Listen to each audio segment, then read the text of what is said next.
मैं कहता हूं कि राष्ट्र के लिए झूठ बोलना पड़े। राष्ट्र जब संकट में हो और राष्ट्र के मॉरल को बढ़ाने के लिए अगर बुरे से बुरा भी कृत्य करना पड़े, क्योंकि राष्ट्र बचाने आप उतरे हैं, आप किसी निजी स्वार्थ के नहीं उतरे। इसलिए मैं कहता हूं, भारत की सत्ता हो, व्यवस्था हो, अगर राष्ट्र बचाने के लिए झूठ बोलना पड़े, अगर राष्ट्र बचाने के लिए किसी को मॉरल हाई करने के लिए भी झूठ बोलना पड़े, तो वो जायज है। इसलिए युद्ध के समय दुश्मन की तारीफ और दुश्मन के बारे में कुछ भी अच्छा कहना भी गद्दार माना जाता है। ये मैंने नहीं कहा, ये आचार्य चाणक्य ने कहा। तो मेरा सिर्फ ये कहना था कि क्या ये बात अलग समय पे नहीं कही जा सकती थी? क्या ये पब्लिक फोरम पे नहीं कहना जरूरी था? क्या इस बात से देश विरोधी ताकतों को बल नहीं मिलेगा? और आप तो उस पार्टी के सदस्य हैं जो सत्ता में है। आप अपनी पार्टी में कहिए, लेकिन आप सार्वजनिक मंचों से कहेंगे तो मनोबल पड़ेगा नहीं कि एक हिंदू लीडर जिसने इतने सारे हिंदू कामों में मुकदमे डाले, ये किया वो किया, आज वो एक ऐसे समय पे ये बात कह रहा है कि दुश्मन मजबूत हो रहा है। आपको नहीं पता कि गलवान वैली में जहां पर जो हमने फिंगर 4 ले ली है, उस फिंगर 4 के बाहर क्या हो रहा है? जरा आज पूछिए ना निकल के। वहां पर लाउड स्पीकर से गाने सुनाए जा रहे हैं, लाउड स्पीकर से हिंदी में भाषण दिए जा रहे हैं, और यह कहा जा रहा है कि तुम्हारी फौज को मरवाने के लिए तुम्हारे नेता ने भेज दिया है, तुम्हारी आर्थिक स्थिति। आप सोचिए, साइकोलॉजिकल वॉर चल रही है, इससे साइकोलॉजिकल युद्ध चल रहा है। और आप ऐसे समय में जिम्मेदार होते हुए, संसद सदस्य होते हुए, रूलिंग पार्टी के होते हुए अगर आप ये करेंगे, तो मेरी और संजय जी की ये मेहनत जो है, कोई अपने आप को कुछ प्राप्त करने के लिए नहीं है। आप मंत्री बने नहीं बने, ये आपका झगड़ा है। आप 75 साल के हो गए, वो आपका झगड़ा है, उसमें हमारा कोई लेना देना नहीं है। लेकिन हमारा सिर्फ इतना ही कहना था कि ऐसे समय में आपका बोलना ठीक है, क्या ये सही मानते हैं? और आप अगर इस पर अड़े कि नहीं ये ठीक था, तो फिर पुष्पेंद्र के सामने देश का प्रधानमंत्री भी होगा, राष्ट्रपति भी होगा, कोई राष्ट्र से बड़ा नहीं है। हम अपनी जिंदगी में कुछ प्राप्त करने के लिए, कुछ पद पाने के लिए नहीं आए हैं। अच्छी खासी बड़ी नौकरी छोड़ के देश पे एहसान नहीं करने आए हैं, अपनी मर्जी से आए हैं, अपनी मर्जी से कहते हैं।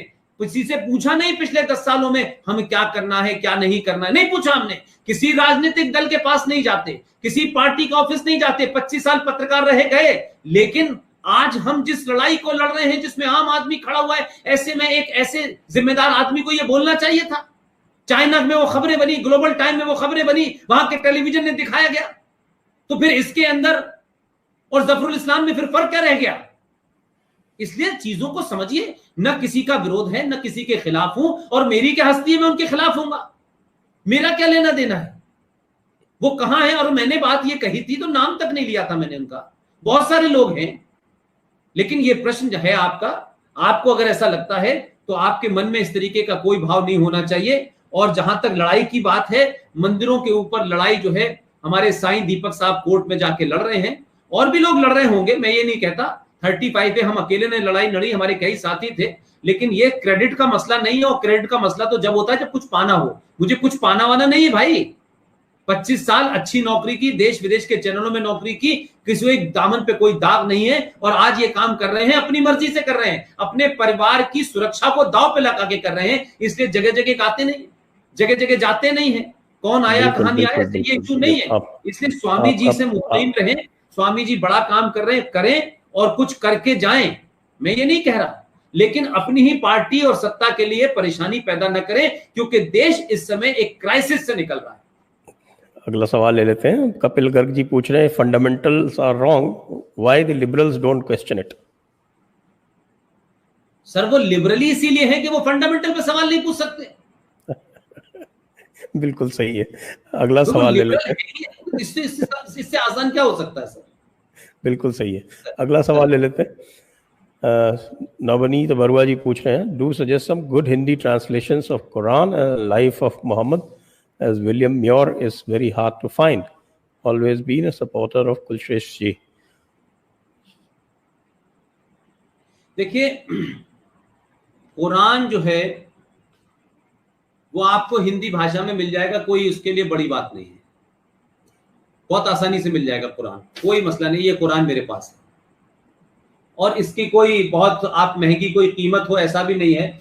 और इस वक्त तो एक सिम्मी नाम की संगठन था जो अलीगढ़ यूनिवर्सिटी में बना था, और शाहिद जनाब उसके प्रेसिडेंट थे।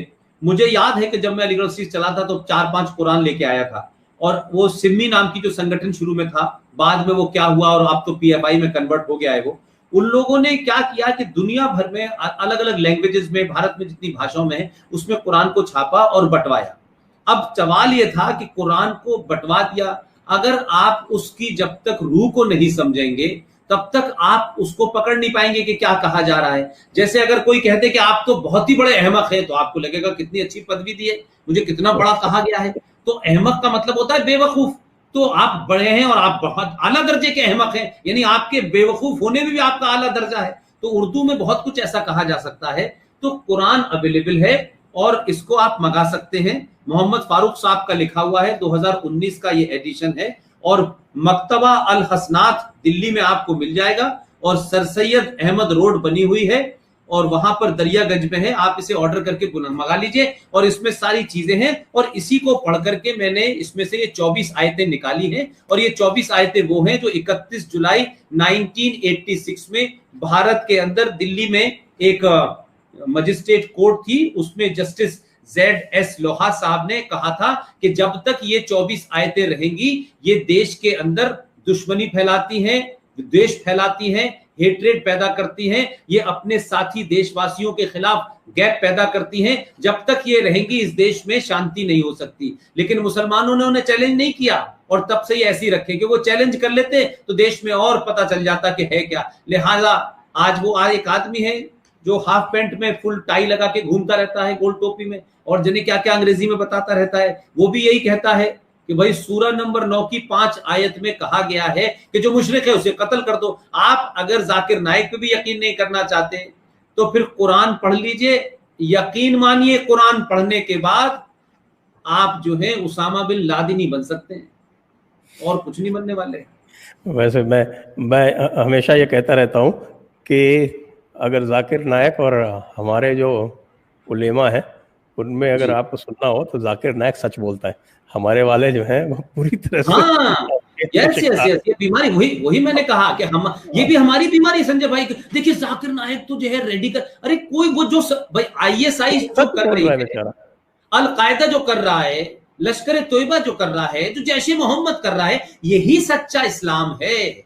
हम नहीं मान, क्योंकि हम इतने उसमें चले गए हैं संजय भाई कि गंगा जमनी तहजीब है ना साहब। देखिए, अरे गंगा जमुना तहजीब का सारी अर्थी चारों हिंदुओं के ऊपर ही है भाई मेरे। इस जनाजे को पटकिए भाई मेरे, ये किसने कहा? इसलिए हम दूसरे से भी झूठ बोलवाना चाहते हैं। मैंने कहा कि सनातनी हिंदू की समस्या ये है कि वो खुद भी झूठ बोलता है, दूसरे से भी चाहता है कि वो झूठ बोले। अगला सवाल ले लेते हैं। और वैसे मैं एक और इनको तजवीज़ कर दूं कि कुरान अगर पढ़नी भी है तो उसको हदीस और सीरतुल रसूल के साथ पढ़े, वरना बहुत कुछ समझ में नहीं आएगा।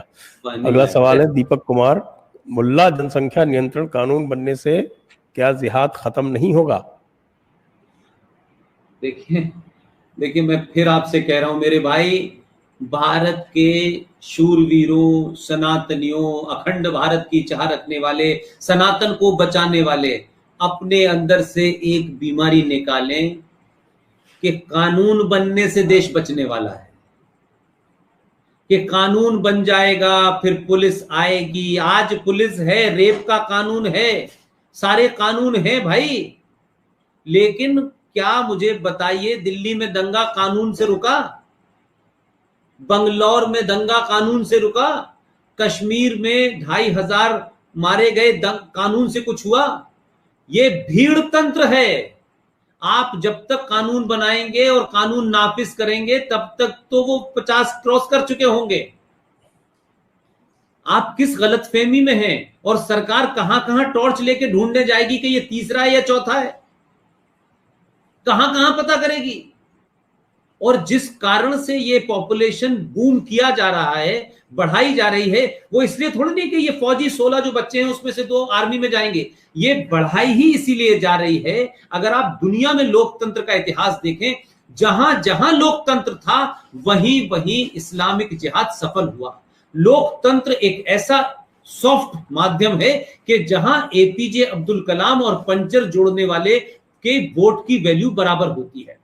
आप 100 सालों में अब्दुल कलाम पैदा करेंगे, वो याकूब मेनन पैदा कर देंगे, वो अफजल गुरु पैदा कर देंगे।